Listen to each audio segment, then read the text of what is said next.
Premier Doug Ford's opponents are still holding his feet to the fire after his government's controversial move to shut down the Ontario Science Centre for good last week. Speaking outside the facility today, some politicians actually tried to physically tear down the barricades that now surround it.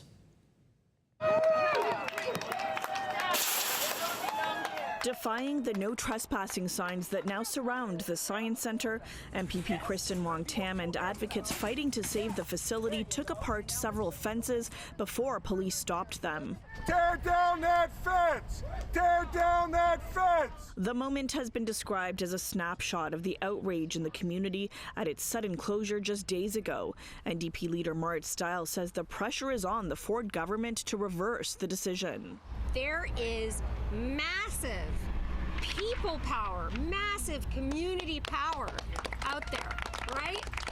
To keep the Science Centre open, to reopen it, to tear down these barricades.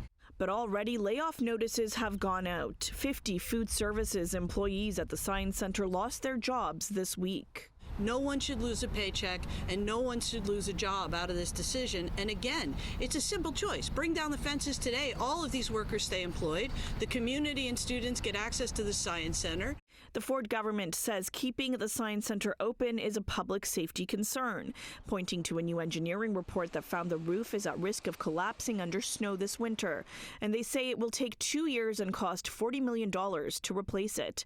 But industry experts and engineers have disputed that claim, arguing less than 5% of the roof is impacted and can safely be repaired while keeping the facility open. Ontario's NDP leader says she won't let the Premier get away with closing it.